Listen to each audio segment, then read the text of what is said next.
I really have believed that a fully healthy and engaged Joel Embiid can be the best player in the NBA. Tough shot, and he drained it to tie his career high.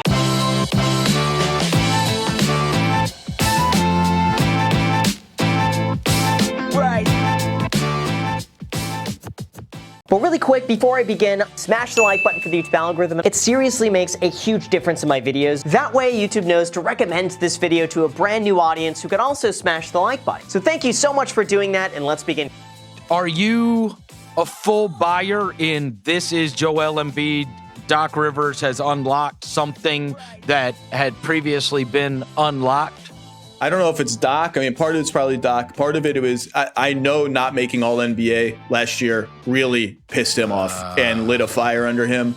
But I have said, I think I've said it on my podcast multiple times. I've definitely said it to other GMs around the league in debates. Like, I really have believed that a fully healthy and engaged Joel Embiid can be the best player in the NBA. Now, obviously, we all know who the best player in the NBA is, and he'll probably be the best player maybe until he retires, and that's LeBron. But I've been an Embiid. Now, the question was just, will we ever see a fully healthy, engaged, in shape Joel Embiid? But I've been a believer because he's so dominant defensively. He's so dominant that all he has to do is like be good offensively, and he's like a top 5 player. And this year, I mean, he's making these face-up 18-footers like he's Dirk or something. I mean, it's crazy how good he's been. So I've been a Joel Embiid believer. I do think his ceiling is best player in the NBA. I don't know if he's been the best player this year, but I do think he can be at some point in his career. But Kev, he's been way more consistent, right? Yeah, Zach, you mentioned the jumper off the dribble. That's what's been consistent, Chris. It's like that's the differentiator, and I think what he unlocked this past year. He's always been someone who's more, back to the basket when it comes to post-ups, but ability to face up and take those pull-up mid-range jumpers occasionally. He had the 3 against the Celtics a couple of weeks back. That is the differentiator between those, good players and great players, or great players and amazing players. And with Embiid, I really think he's just unlocked that in himself. And you could say it's a small sample, maybe his numbers fall off to levels they were last season. I believe he shot 33% on dribble jumpers last year. It's like 48, 50% now. But he's gotten better every year of his career in subtle ways, and sometimes in notable ways.